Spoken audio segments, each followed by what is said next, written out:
2022, it was a challenging year for us all. Here at THG, we continue to drive forward with exciting new partnerships and innovation, ensuring our focus is always on our customers.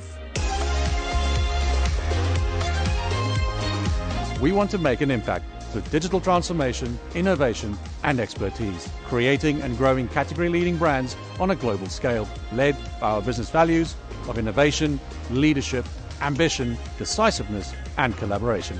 With a global network of 16 fulfillment centres supported by state-of-the-art technology, we're continuing to drive increased efficiencies through automation, offering multiple delivery options so customers get their orders faster to a destination of their choice. Our beauty division has seen exciting growth in categories like fragrance. Our award-winning apps have given customers new ways to shop for our unrivaled product range, and we have successfully launched our Beauty Plus loyalty scheme, which already has almost 1 million members. Our vertically integrated operation enables us to be at the forefront of new consumer trends, seeing us launch innovative products such as the Way Forward and My Protein's frozen ready meal range. Through strategic partnerships, we are elevating our retail presence, reflecting customer buying habits. Ingenuity continues to build momentum as a digital commerce leader and proven brand builder. We have formed meaningful and complementary long-term strategic alliances and partnerships. And through our pillars of technology, digital and operations, we offer brands a multi-channel approach to reach online consumers across the globe. We held our inaugural Future of Commerce event here at Icon Studios, where we brought together industry experts and leading brands to explore the trends, the tools and strategies set to redefine success in the future. At THG, we are led by our people, and their talent and entrepreneurial spirit saw us adapt in ways we never thought possible. Together, we're making progress against our strategic priorities for all of our stakeholders.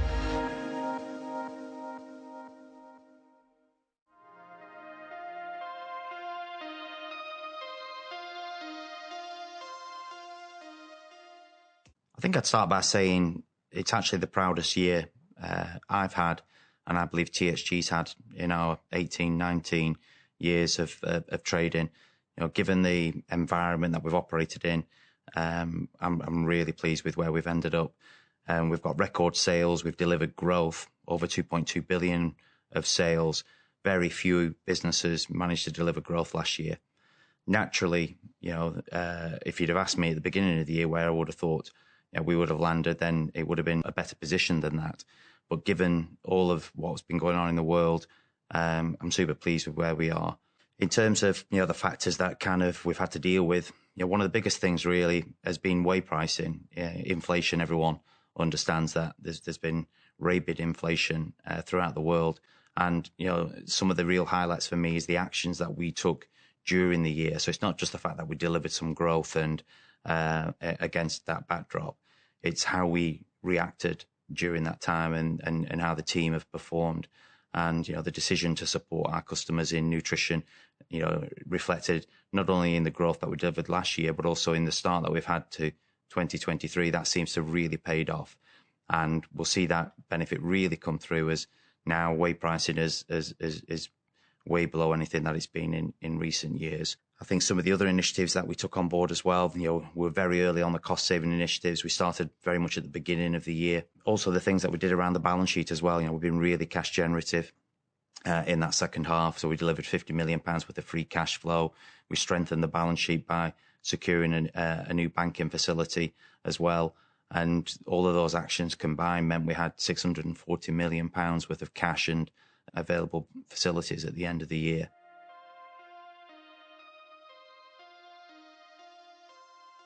I mean, look, beauty has seen incredible growth. Yeah, we entered that industry at the very end of 2010 through a small acquisition, paid £20 million for a business turning over about 20 million of revenue.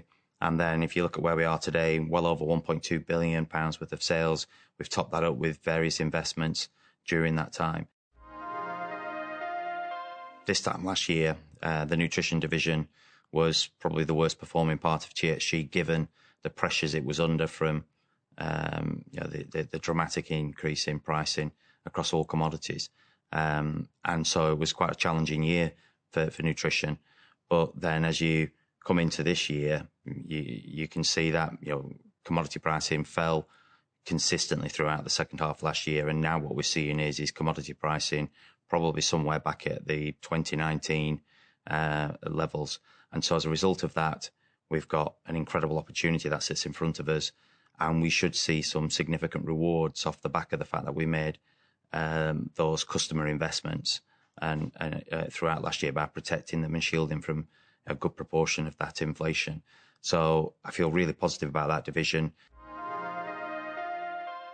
Since we've appointed Vivek as CEO, one of the clear remits he had was we want to be able to land some major contracts at the what we would call the whale level, and so as a result of that, you've seen the transition that we've made away from high volume, smaller accounts, really into that major US tech partnership type level.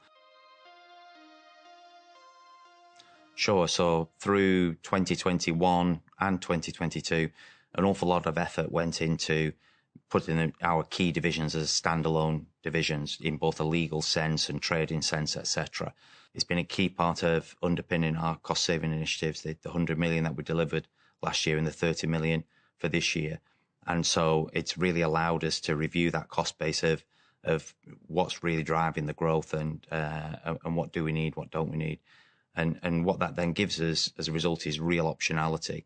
By doing this reorganisation and completing it, it allows us now to be able to, deliver the growth plans and partnerships that we would choose to do in each and every vertical that we want to do. I'm super pleased with the changes we've made. I think the board we've got has got an excellent skill set. We brought Lord Charles on as well, probably about this time last year, who's been a great addition. But then on top of that, we've made a couple of changes as well. And not least, we've even strengthened the exec team further by moving one of our non-execs in Damien Sanders, who'll be speaking, no doubt, shortly and taking people through the financial review. He'd been on our board as a non-exec for 2 years, and then he's taken on the Chief Financial Officer role. And John Gallimore's then moved on to the Chief Operations Officer role. So we've got a real strengthened exec team, strengthened board and non-exec team, and I think the group is far better for it as well. How do I expect the year to pan out? I would think that obviously Q1 numbers we've presented today, people probably get a sense of the positive momentum as that quarter has evolved and how we've finished the quarter in a really good position. As a result, the group, certainly on a continuing basis, should be delivering growth, and will probably be exiting the on-demand division, either in Q2 or early in Q3. For the rest of the year, I'd expect that momentum to then steadily build through, not necessarily to just suddenly go and ramping up, but I'd expect that, the growth and the momentum of the business and our competitive advantage will just keep getting stronger as we progress through the year. In terms of then margins and, how we get back to our 2021 or 2020 margin stack, that's very much in play. You will see all the divisions are improving their margins. The operating cost base of the group is probably the leanest and fittest it's been in many years, with gross profit margins on the rise and the cost base in a strong position and growth momentum through the year improving. Then we're expecting a positive year.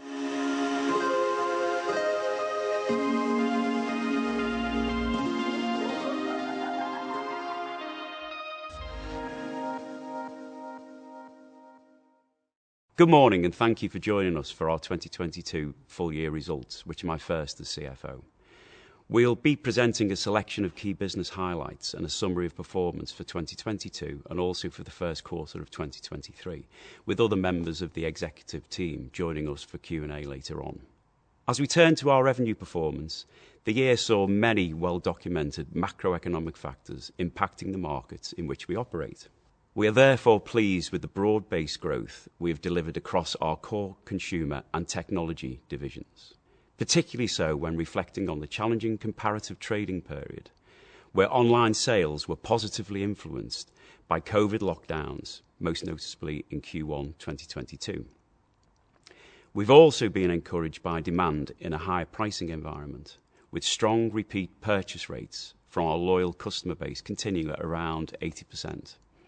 Within the UK, beauty saw some specific challenges as the year progressed, with the reopening of physical retail, the consumer environment deteriorating on the back of the emerging cost of living crisis, and in the fourth quarter, material disruption in the UK courier network, impacting seasonal gifting.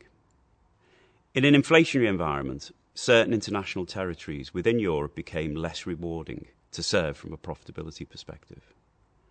As a result, in the final quarter, we began to pull back investment in lower margin markets, and this has continued into the first quarter of 2023. Within nutrition, the input cost environment was one of the most challenging we have ever faced, and therefore delivering revenue growth alongside stable customer KPIs is a very pleasing result. In particular, in our primary UK market, where growth was stronger than for the division overall. As we turn to Ingenuity, following the appointment of Vivek in June, we took the decision to reposition the division to focus on higher value and higher margin enterprise clients. As a result of this pivot, we are seeing softer sales growth as new client wins are offset by the strategic exit of smaller accounts. Later in the presentation, I will go into further detail on the strategic review and areas of the business being discontinued. The cost environment in 2022 was highly unusual, with high inflation across most major cost lines applying pressure on margins. Whey costs in particular were significantly elevated, which reduced gross margins in nutrition as we sought to protect customers and invest in retention and growth for the longer term. Considered price increases have been successfully implemented to partially mitigate the impact of this temporary increase in input cost balanced with consumer price protection. In addition, in line with our strategy, we remain focused on maintaining and ultimately growing our share in key markets. We actively review the pricing of our own brand products on a localised basis, adapting these to reflect the competitive dynamics and local conditions of each market. Distribution costs continue to be well controlled despite inflationary pressure, as the global infrastructure and automation we have built helps us deliver more efficiently. Within admin costs, the main increases have been seen within marketing due to significant paid media and cost per click inflation, in addition to payroll costs, particularly during the first half of the year. The full year benefit of the year-on-year headcount reduction following completion of the divisional reorganisation will be realised in the current financial year and beyond. Overall, this resulted in a significant decline in EBITDA profitability year-on-year, but significant substantive actions have been taken across the business to both right-size the cost base and to simplify the business model. I'll speak more on this shortly. Adjusting items continue to reduce in line with guidance. Final mile Asia delivery costs remained elevated in the first half of the year, as lockdowns experienced in Asia continued to affect air traffic and key shipping lanes. New warehouse commissioning costs have reduced, and our global warehouse expansion programme is now largely complete with substantial capacity for growth. Also of note are the one-off restructuring costs connected to the divisional reorganisation. Earlier, I mentioned the non-cash impairment charges relating to beauty and Ingenuity. Additional cash-generating units were identified through the divisional reorganisation, which has led to the impairment reviews being completed at a more granular level than in prior periods. When combined with the challenging global markets, rising interest rates and other macroeconomic pressures, the group incurred a one-off charge this year in impairing historical goodwill balances in beauty and Ingenuity. Following the divisional reorganisation, THG Ingenuity now recognises inter-segment revenue for the provision of technology, operations and digital services to the other THG divisions. We've also taken the opportunity to reposition certain revenue streams in their more relevant division.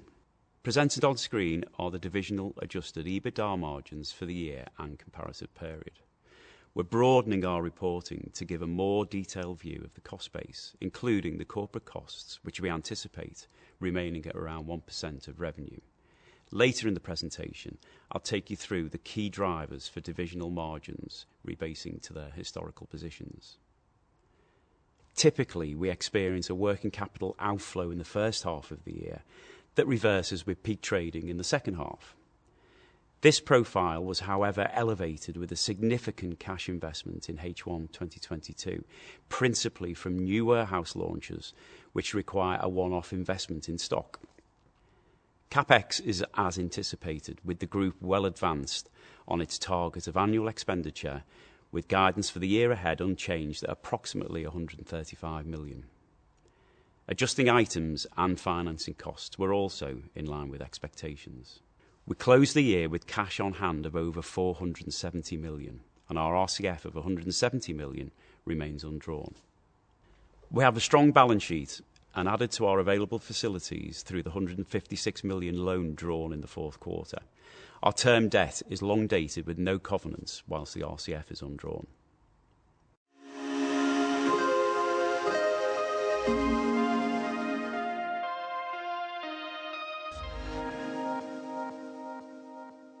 As we turn to 2023, the easing of inflationary pressures, most notably in whey input prices, provides clearer visibility and greater confidence of the margin recovery opportunity that we see ahead.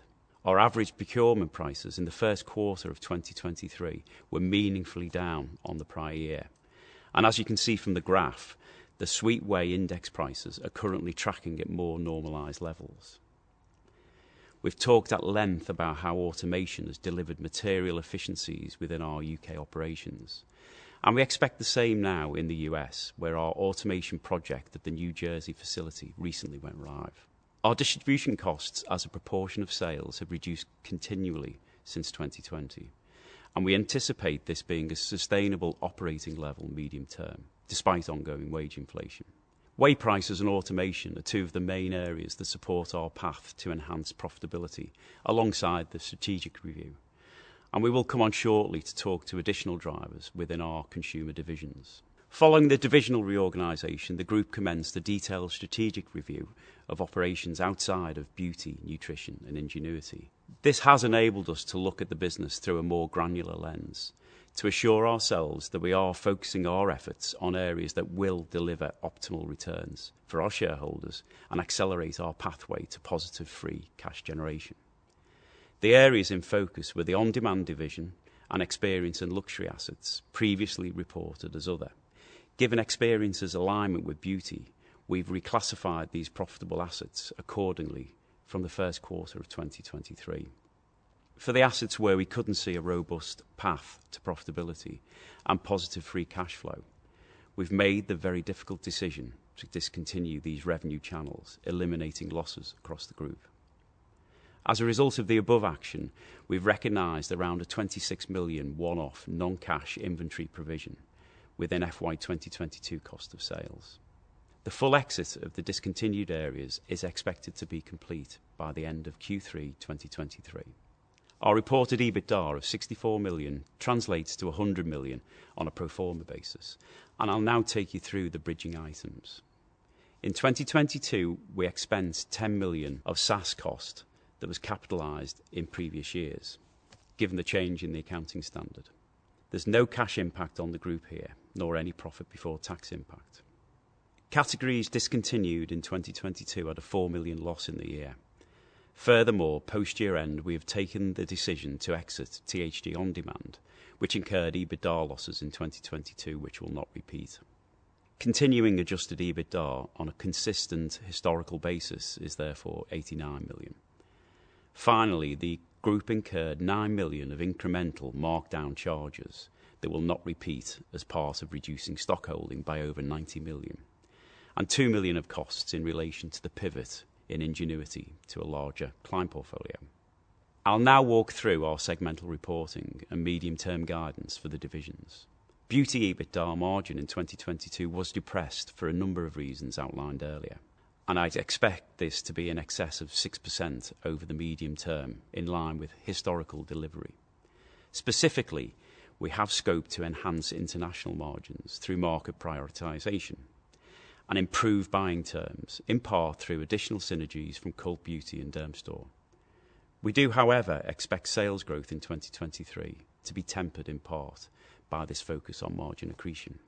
We are also focused on improving our free-to-paid marketing mix, reducing our cost of sale, and we anticipate further operational savings as our automated fulfillment scales in the US. Whilst we will continue to invest in our customer proposition with structural tailwinds supporting our market opportunity, overall we have a high confidence in rebuilding to historical EBITDA margins. The nutrition EBITDA margin in 2022 was 7.7%, in a year where input whey protein commodity prices were at an unprecedented high. As a reminder, whey makes up approximately 50% of the cost of goods in the nutrition division. We've insulated the customer from the full impact of this commodity inflation and will yield the benefit as the input prices have already started to normalise.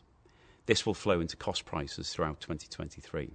Lower freight prices and more localised infrastructure will drive further margin benefits and a return to baseline EBITDA margins in excess of 12%.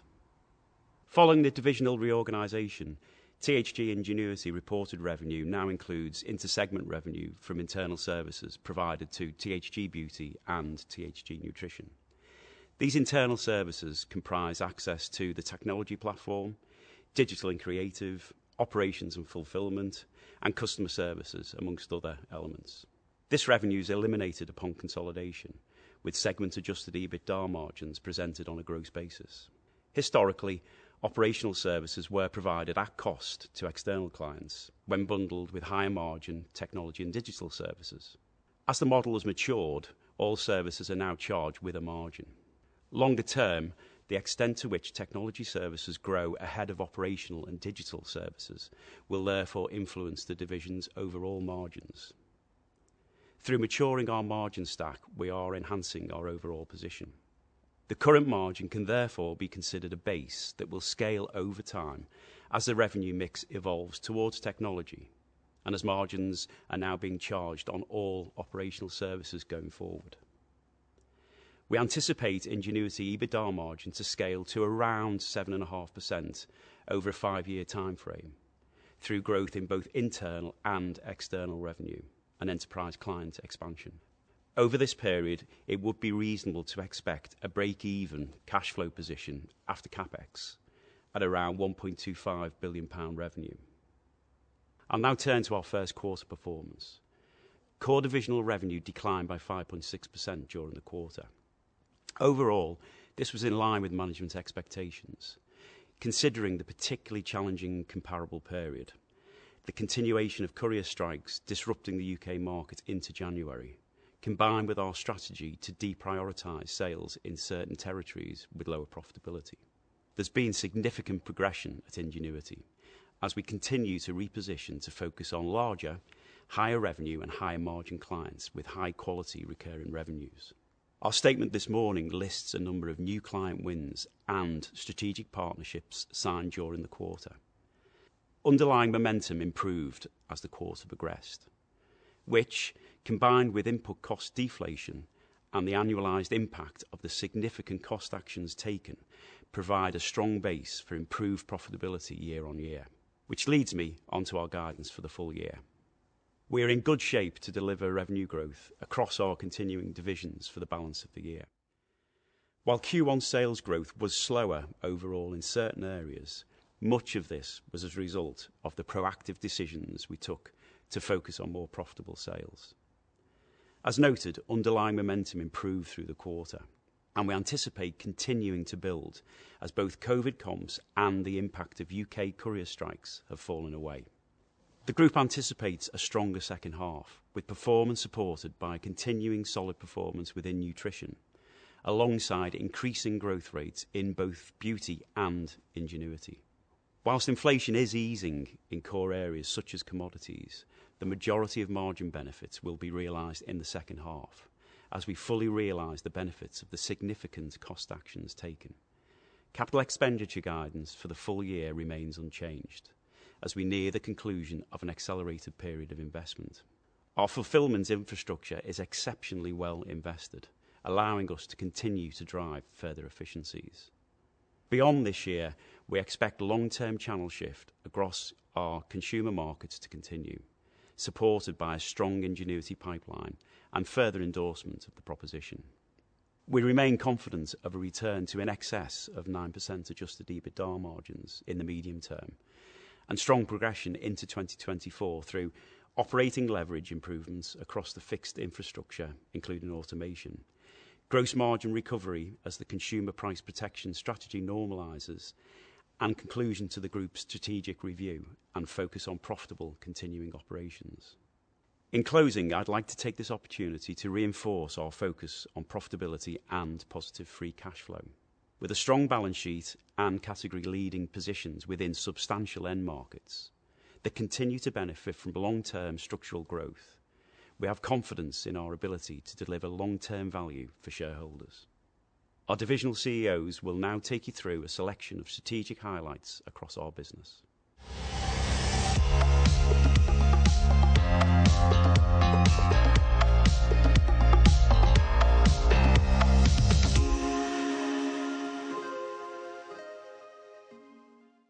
In the face of a challenging consumer retail environment, our beauty business delivered a resilient revenue performance in 2022, with a stable number of active customers year on year, accompanied by increased order frequency and average order values. We are constantly looking for ways to evolve our proposition to enhance customer experience and retention. Last year, we launched our Beauty Plus loyalty scheme, which has been a huge success so far, with nearly 1 million customers subscribing. In addition to driving improved customer engagement and higher spend, the programme continually enhances our understanding of our customers, their preferences and their purchasing habits. As Damien commented earlier, returning margins to their historical profile is a key priority. We have intentionally turned our focus to our key strategic markets, where we have a localised offering, a leading or rapidly growing position, and driving a higher free-to-paid marketing mix. The online beauty market has a number of highly attractive characteristics and is also a large global market which has consistently grown over time.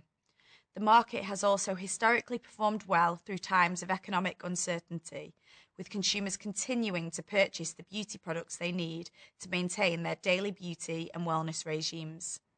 The breadth of our product range is important in this respect, as consumers are increasingly educated through social media on new trends, ingredients and routines relevant for their individual needs. Through our retail destinations, we connect with consumers throughout their beauty life cycles, playing a key role in replenishment, gifting and discovery. We are well positioned within the category to benefit from structural trends due to the nature of our ecosystem. One of these trends is premiumisation. This is reflected in the higher growth rates seen in the prestige beauty market in recent years. Our brand offering is focused very much towards prestige, making us ideally placed as consumers are increasingly aware of more targeted products and ingredients. The expansion of the online channel is another key trend, with online growth significantly outpacing traditional channels. In addition, emerging beauty brands are winning share from larger brands around the world as consumers increasingly relate to brands that express themselves and their values. Finally, consumers are increasingly using our platform and social media channels for discovery and advice. Through our apps, destination sites and influencers, we engage directly with the consumer, providing them with regular recommendations and education. As I touched on earlier, our brand offering appeals to a very broad customer demographic, providing resilience in the face of economic pressures. Each demographic's purchasing habits and media consumptions differ significantly, and it is vital that we understand and respond to these accordingly with a targeted offering. Our extensive set of in-house marketing capabilities are a key asset here, enabling us to address consumers through the marketing and communication channels of their choice. Our broad assortment of categories also allows customers to move with us as their needs and preferences change over time.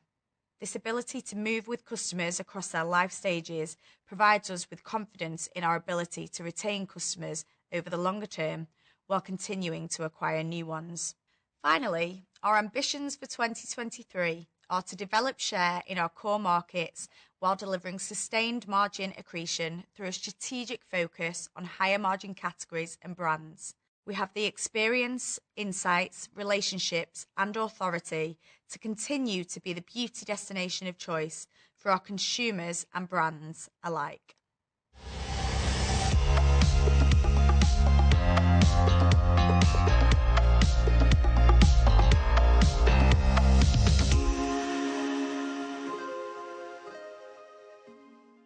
Our nutrition division comprises a portfolio of global digital-first health and wellness brands, addressing a wide range of performance, lifestyle and wellness needs. Over the last 4 years, nutrition has grown well ahead of the market. Our customer base has expanded, average order values have increased and their loyalty has remained high, evidenced by the high repeat rates and a growing market share. Whilst growth in 2022 was at a lower rate than in the prior 2 years, we were pleased with the performance overall when considering the comparable period was impacted by lockdown and the material inflation we saw across input prices, which Damien touched upon earlier. Measured price increases were implemented during the year, helping to mitigate the material increases in whey input prices, freight costs and foreign exchange rates.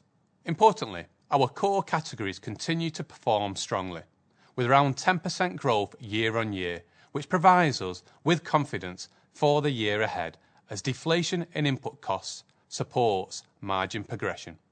Having built MyProtein into a category-leading online brand over the last decade, we are now leveraging the unrivaled brand equity we have developed for expansion into targeted traditional retail channels. Whilst we will retain our D2C focus, our lifestyle and wellness brands are pursuing selective expansion into stores principally in the UK, Japan and the US. In the UK, MyProtein holds prominent listings in Asda, Tesco's, Iceland and the Co-op. Our protein bars, snacks and drinks are now also stocked in Pure Gym, the largest gym chain in the UK, with expansion across further gym groups a strategic priority. In Japan, MyProtein products are now sold across a number of retail chains, and we are now recognised as a #1 foreign sports nutrition and protein brand. Finally, in the US, MyProtein has recently launched with The Vitamin Shop, one of the leading specialty nutrition retailers, as we continue to scale the reach of the brand in the expansive US market. Strategic partnerships are important to our growth as a group, and we were excited to enter into a 5-year partnership with Iceland Foods to launch a wide range of frozen nutritional products. The partnership saw MyProtein products launched in over 1,000 Iceland stores and online from January of this year. The new range was jointly developed by MyProtein and Iceland and provides healthier and more nutritionally complete versions of popular meals and snacks, extending our category depth. Partnerships such as this underline the reach of the brand and highlights the significant growth opportunities in licensed brand extensions. They offer opportunities to selectively extend into new categories, increase brand touchpoints and engage consumer in new ways. As a vertically integrated business, we research, develop and manufacture products ourselves, and we are renowned for being the first to the market with new products and formats. In 2021, we acquired healthy snack bar manufacturer Brighter Foods, which has now provided a step change in our bar and snack new product development capabilities. Vertical integration enhances our speed to the market, with the recently launched Impact Bar now one of MyProtein's top-selling bars. 2022 also saw the launch of the Whey Forward, an industry-first animal-free whey protein powder, which demonstrates our ability to innovate ahead of the market and launch new product formats that appeal to a wider range of consumers. Our ambition for 2023 are to broaden our wellness focus for wider appeal, build share in emerging markets with fast-growing digital channels, and continue to expand our category depth through licensing and innovation.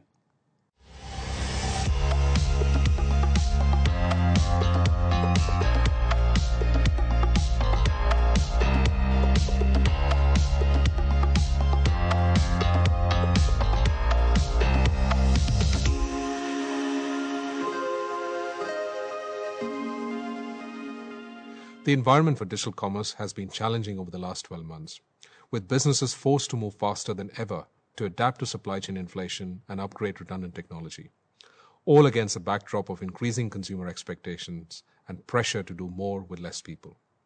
We believe our relevance in this environment is greater than it has ever been. In this kind of market, engagement with our client base has been critical. We engage on multiple levels, as a technology provider, as a brand builder, and as an operations enabler. We work together for mutual success, sharing our experience of building brands and continually elevating the customer experience. Our strategic pivot to enterprise clients aligns to our position as both a peer-to-peer e-commerce retailer in our own right and as a service provider to global cross-border commerce operations. The same technology that powers our own brands also drives the growth of our clients' brands. As we took our own e-commerce brands to market, we encountered challenges as we tried to scale at pace through restrictive and disproportionately expensive third-party e-commerce solution providers. This inspired us to create and develop Ingenuity, positioning ourselves as the complete commerce solution. As a single service provider, we're able to minimize execution risk and also maximize speed to value for our clients, enabled by our 3 core service areas. As we touched on at our interim results, when we began to commercialize Ingenuity, we were using our experience to develop quickly in our core vertical.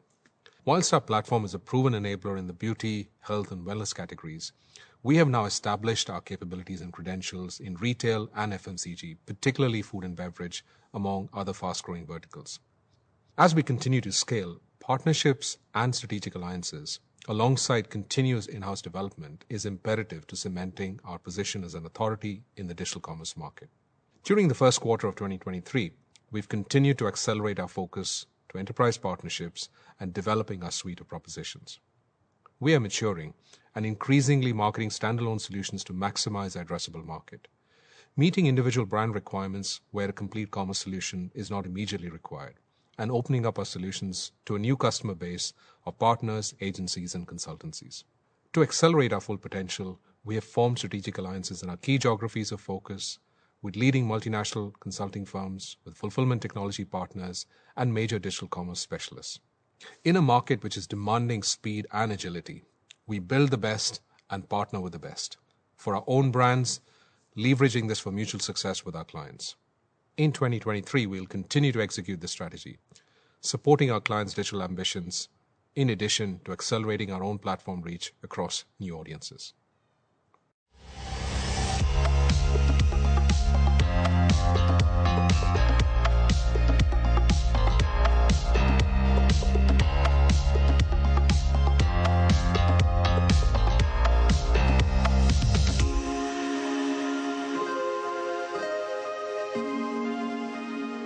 Yes, look, so the majority of our sales are overseas, and so our operational focus has been centred on designing a scaled and localised delivery and manufacturing network that allows us to get our products closer to our customers around the globe. This gives us faster delivery, at a vastly reduced final mile cost using local couriers, whilst also managing our carbon footprint, without losing the efficiency benefit of scaled localised fulfilment. I think the strength of the network is the breadth and the capacity. We now have 16 fulfilment centres in the UK, the US, Europe, the Middle East, Southeast Asia and India, supported by 9 manufacturing plants across the same continents. This means our customers are getting localised delivery with a clear impact benefit on speed and our cost to serve. The returns have been fantastic. We've delivered substantial service improvements to our customers while significantly reducing distribution costs relative to sales since 2020. In addition to new facilities, such as the superb Manchester Icon site, we've expanded key hubs with a focus on elevating the customer experience while driving continued efficiencies. Just to quantify some of those service improvements, our average order to delivery time has reduced by 30% over the last 2 years for our customers, while the time taken to process an order within our fulfilment centres has reduced by 38% in the same period. At the same time, because of the localised network, we've had a 15% reduction in miles travelled to deliver more orders. So while delivering these key service metrics, our total variable fulfilment costs have reduced by 120 basis points in the last year, and that's at a time when all costs within warehouses have been heightened through cost inflation. For example, in the Manchester Icon site, the automated site, our average cost per unit to pick, pack and dispatch have reduced by 40% on the site we ran previously.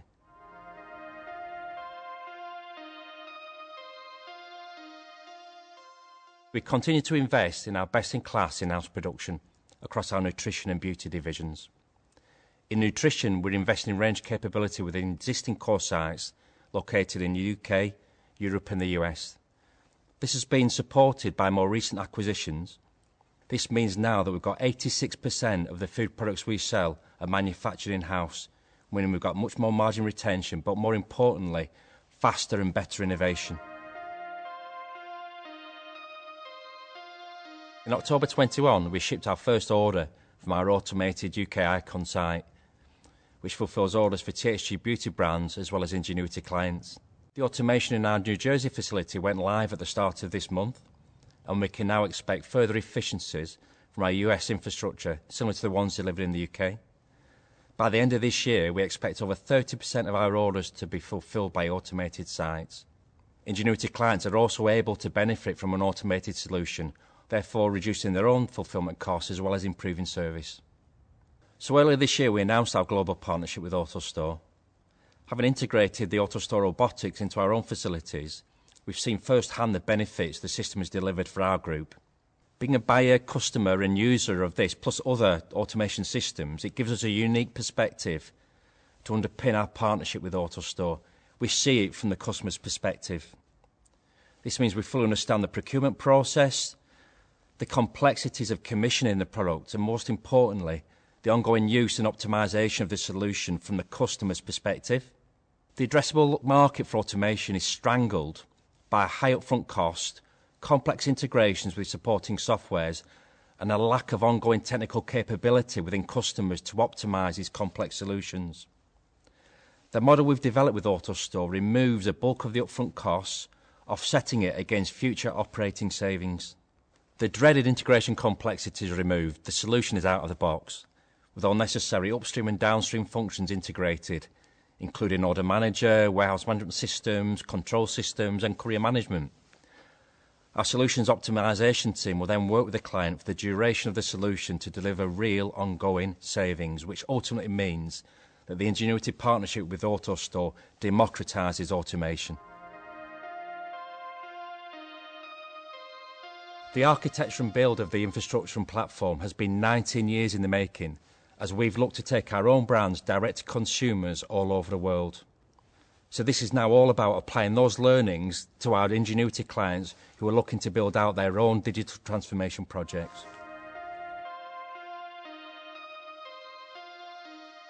As we've demonstrated today, the group continues to deliver significant infrastructure development, which in turn has supported market share growth through improved localised service, as well as substantial operational savings. Capacity is in place for our medium-term growth ambitions, requiring much lower capital investment in the near term.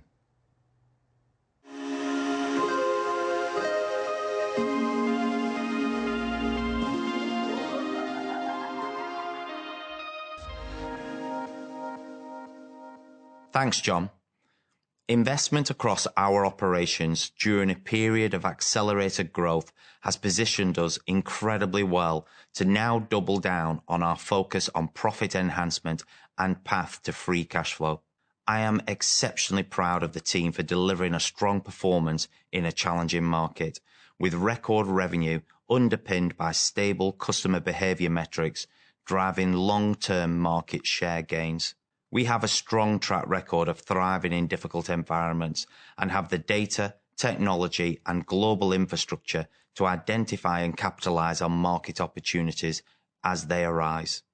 Our strategic review objective was to streamline the business to prioritise profitable products and markets. Together with the divisional reorganisation, this focus paves the way for further efficiency improvements as we move through the current year. We have today shared broader disclosure than ever before on our segments and our path to improving profitability into the second half of 2023 and 2024. We remain confident in delivering positive free cash flow in 2024 and our balance sheet remains well capitalised.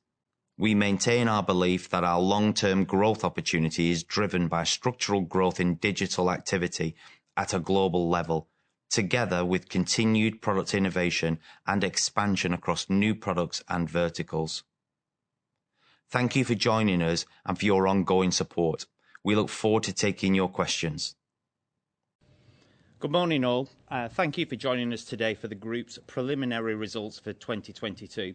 We refer to yesterday's announcement regarding the Apollo indicative bid. As you will appreciate, we are unable to make any further comment at this stage. The team and I would be pleased to take any questions on the release more generally today.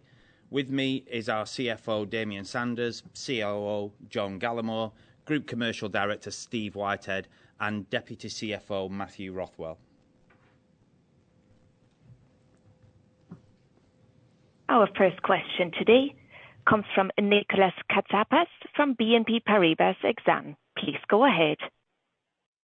Hi, thank you for taking my question. I'll start with a question on EBITDA margins for the division. You said that you expect an aspirational 7.5% margin for the Ingenuity division.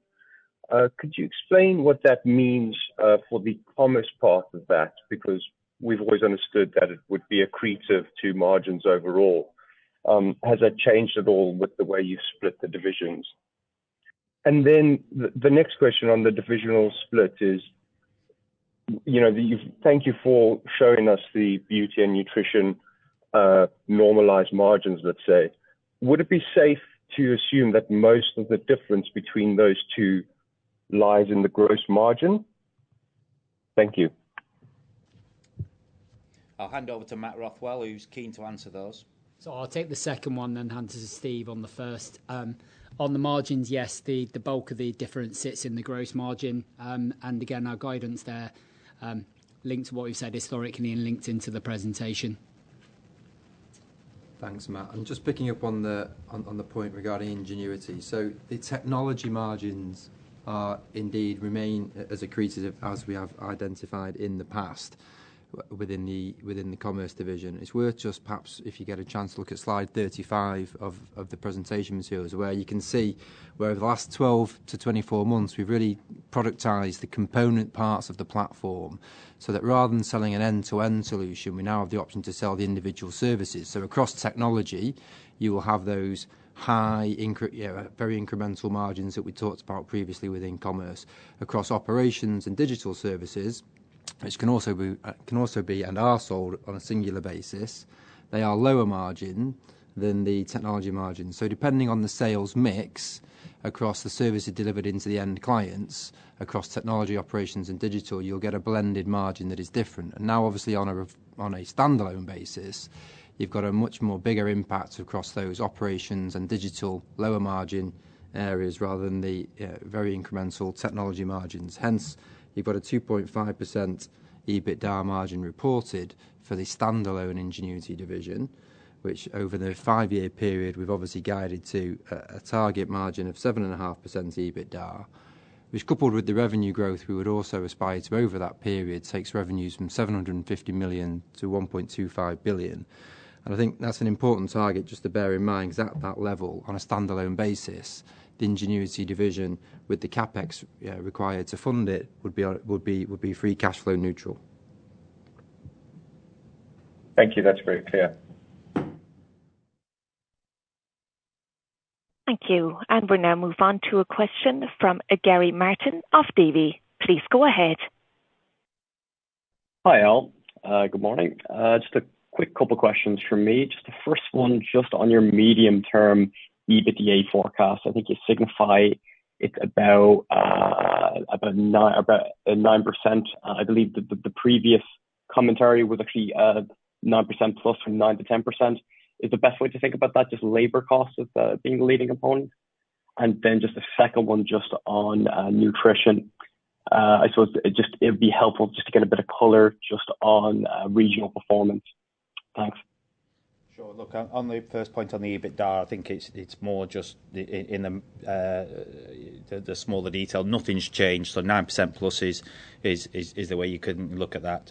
On the second point there, in terms of nutrition and territory mix, we've seen solid performance across most territories. UK remains a robust market for us. Obviously, then what we're doing with that in terms of the partnerships you've heard about, that's further developing the brand. That's been primarily focused in the UK at the moment, but across Asia, we've got real strength in the brand, and actually we've been rolling out partnerships there. So if you went into various stores across Asia, you'll probably see some form of MyProtein partnership in quite a few of them. And US is a territory for us that we're gaining great momentum. It's probably the single best growth market at the moment. Obviously been coming from a lower base, but we're starting to scale in that territory. A lot of that has been helped by the investments we've made across the US, and we obviously manufacture locally there and develop products to the unique tastes that are in each continent. And so that gives you a broad mix. Europe still remains good for us as well. And we'd expect now that whey pricing has fallen quite dramatically to below levels we've seen for a good few years, then we'd expect all territories to remain pretty strong. And then the final point I'd say on nutrition territories is India and the Middle East. They're two key territories that we're focused on at the moment, and we're seeing real progress that we can do in partnerships across there as well. So all markets really are very attractive for that sector at the moment. And then how we develop within those markets, as you've heard in the presentation, is something that we're very focused on. Good call. Thanks so much. I'll pass it on. Thank you. And up next, we have Nikita Fedyuk of Soundpoint. Please go ahead. Thank you. I have a couple of questions. The first one, can you please just specify your EBITDA guidance for 2023? Matt, do you want to pick it up? Yeah, as outlined in the presentation, adjusted EBITs are expected to be in line with company consensus. Given the takeover rules, you've had to remove that from the website, but prior to publishing, that was circa 120 million. 120, your EBITDA guidance for 2023, is right? That was company consensus, yeah. Okay, and then there was a guidance that 2023 is expected to be cash flow neutral. But if I take 135 million of capex and then another 50 million of liabilities, 30 million of interest, I need to get to at least 215 to be cash neutral.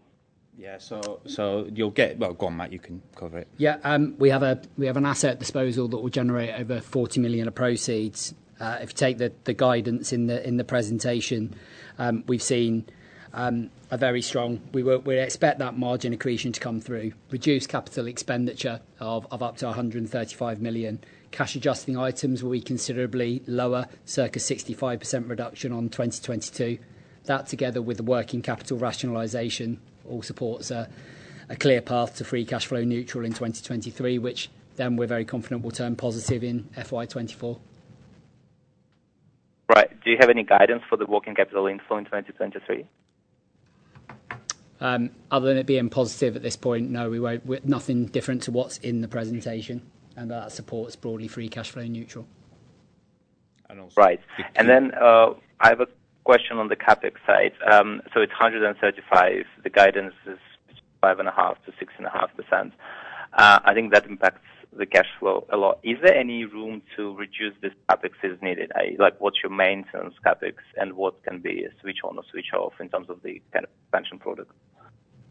I mean, look, capex is capex. You can obviously reduce it as you see fit. We're very comfortable that 135 million is the right number for the year.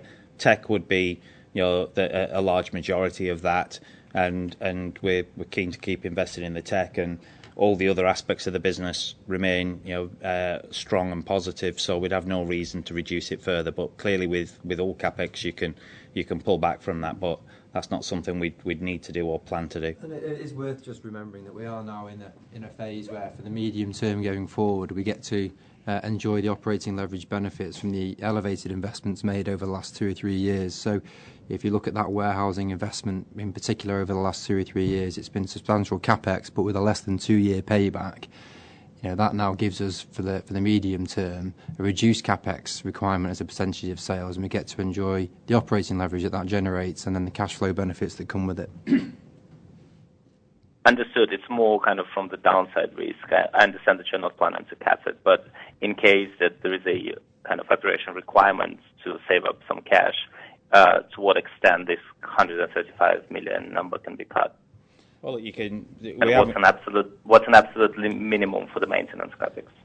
Look, I mean, we don't have any contractual committed massive capex things like in construction or whatever that you would have. So, in theory, you can cut almost all of your capex. We just would never see that being the need. We had £640 million of cash and available facilities at the end of the year. We've got a strong cash performance in Q1. We'd expect to be cash flow neutral for the year. The last thing we'd be considering doing is cutting capex beyond the 135. It's eminently sensible. Understood. Thank you very much. Thank you. As a brief reminder, that is *1 for your questions today. And our next question comes from Georgios Pilakoutas of Numis. Please go ahead. Hi, morning team. First one on beauty, could you just clarify which regions you're kind of de-emphasising? The second one is nutrition. Given the decline in whey prices, do you think prices could actually decline? Is there enough kind of rationality in the industry to keep prices higher? Just how you're thinking about that kind of following versus leading. And then on Ingenuity, just if there's any update that kind of the incremental 1 billion of GMV that was previously mentioned hasn't been mentioned in today's presentation. So just an update on that. And then just how should we think about the incremental 150 million of external Ingenuity revenues over the next 5 years? Well, what kind of GMV is needed to deliver that? Yeah, so just you've got 3 questions there. I mean, I'll pick the nutrition one first. In terms of the strategy with pricing, it's worth just reminding people that the biggest competition to MyProtein, as the largest brand in the world in nutrition, is the offline market. And obviously the offline market at the moment is still working off raw materials prices that are probably somewhere around about the pricing of 9 months ago, if not a year ago. So pricing for offline nutrition products are going to remain high for a period of time, and that's why you're seeing inflation on the high street at the levels that you are doing. For ourselves, we've obviously got a much shorter supply chain. So when that pricing was high, we had to absorb it faster than anybody else. So because everything's vertically integrated, you heard John mention earlier that 86% of nutrition sales we actually produce in-house, and then we supply direct to consumers. What that means is the pricing for our nutrition, we're very sensitive in the near term to movements either upwards or downwards. And whilst the high street would lag us by, probably somewhere 9, 10, 12 months. So as a result, we've been through that pain barrier last year. As whey pricing falls for the year ahead, and it's obviously commodities have fallen quite dramatically, we'll be the first and are the first to see the benefit of that versus the high street. And then that's why your margins are recovering at the rate that they are recovering. We'll then have a decision to make as to whether we want to press further in terms of taking even more global market share. And I would suspect that you will see MyProtein drop in prices, even though that we absorbed a lot of those price rises last year. We'll be able to enhance our margins quite significantly whilst dropping prices at later points in this year. And indeed, we do have a plan in which to do that, and we think that would be quite an aggressive move to be able to take further market share. So that's MyProtein. Talking about Ingenuity, nothing's changed in that regard. We'd reiterated that the last results, so you just avoiding reiterating everything every time. But we'd expect to add north of £1 billion worth of GMV this year. Got a very strong pipeline, as you'll have heard just before. I think just to clarify as well, I think it's worth. I think Numis had a note out this morning stating that the only reason Ingenuity makes money is because of some protein manufacturing businesses that we have in there. That's never been the case. There are no protein or manufacturing businesses in the Ingenuity numbers there. So just to be clear on that Ingenuity point, that there is nothing from the nutrition manufacturing sits in there. And then Yeah, that's in beauty now. No, it's in nutrition. No, it's always been in nutrition. It's always in The beauty nutrition. manufacturing piece moves. There's a bridge provided, and then just as a point of the first question around beauty, regional focus. We'll just take you back to the presentational materials. There is no breakdown on that, given just the point in principle that we have focused on those sales that are higher margin. Okay, thanks very much. Thank you. If there are no further questions at this time, I would like to hand the call back over for any additional or closing remarks. Right, well, thank you very much, everybody. I mean, what I would like to do is particularly thank the staff and all the people that have been supportive of THG over the past 12 months. I am truly proud of the performance we've put in, and as CEO of the group and as founder of the group, I can safely say to the team that that's been our best performance we've ever put together. And so appreciative of everybody and all their contribution. With that, look forward to speaking to people in due course.